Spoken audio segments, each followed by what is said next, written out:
Hello students, तो आज की इस वीडियो में हम आपको कूलाम का नियम तैयार करवाने वाले हैं, क्योंकि बोर्ड के एग्ज़ाम से भाई साहब ये बहुत ही ज़्यादा इंपॉर्टेंट है।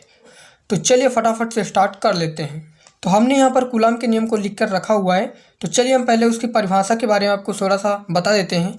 तो देखिए भाई, यहाँ पर क्या कह रहा है कि दो स्थिर बिंदु आवेशों के बीच लगने वाला आकर्षण अथवा प्रतिकर्षण बल, मतलब कि यहाँ पर दो स्थिर बिंदु आवेश होंगे। तो हम यहाँ पर दो स्थिर बिंदु आवेश बना लेते हैं अपने। देखिए, माना कि हमारा एक बिंदु आवेश ये है और दूसरा हमने यहाँ पर इतनी दूरी पर ये रख दिया है दूसरा बिंदु आवेश। इसको हम दे देते हैं Q1 और इसको दे देंगे Q2। ठीक है, तो अभी देखिए इसके बीच की जो दूरी है वो R हो जाएगी।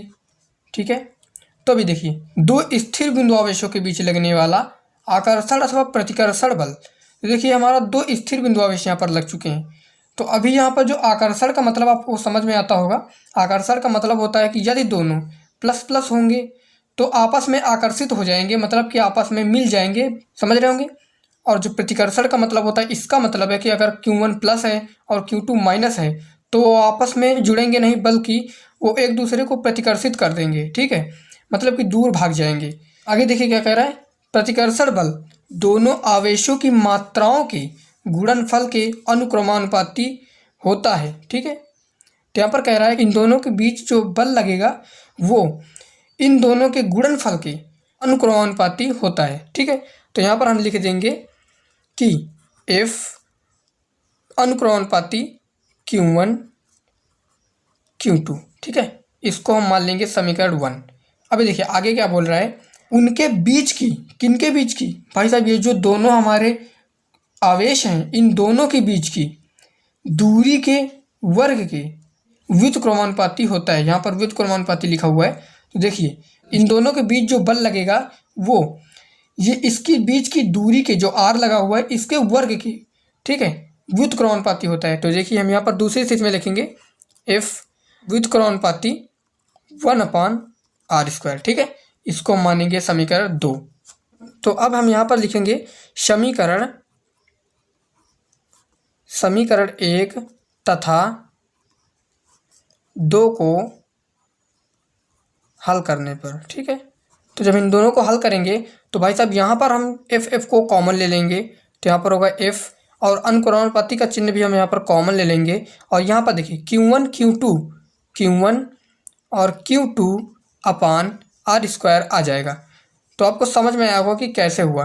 देखिए मैं आपको बताता हूँ कि कैसे हुआ। देखिए यहाँ पर हमारा था F अनुक्रमानुपाती, देखिए यहाँ पर Q1 और Q2 और गुणे में 1/r² यदि करेंगे तो यहाँ पर F अनुक्रमानुपाती Q1 और Q2 ये एक के साथ गुणा होगा तो Q1 Q2/r² हो जाएगा। इसी प्रकार से हमारा यहाँ पर भी आया हुआ है। तो भाई साहब इसको हम आगे सॉल्व करेंगे तो देखिए क्या होगा। जब आगे सॉल्व करेंगे तो यहाँ पर F बराबर लगाएंगे। जब यहाँ पर अनुक्रमानुपाती का चिन्ह हटता है तो आपको मालूम होगा कि यहाँ पर एक कांस्टेंट आता है जिसको हम K बोलते हैं।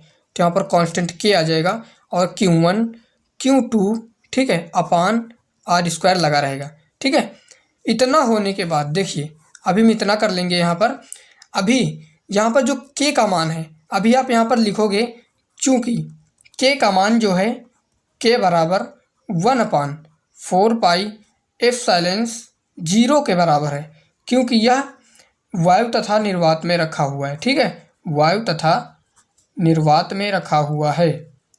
हम यहाँ पर ऐसा लिख देंगे, वायु तथा निर्वात में रखा हुआ है। तो यहाँ पर हम K के स्थान पर 1/4πε0 रख देंगे। तो देखिए यहाँ पर क्या होगा, F बराबर 1/4πε0 और यहाँ पर Q1 Q2/r²। तो भाई साहब यही हमारा कूलाम का नियम हो जाएगा, यही कूलाम का नियम हो जाएगा।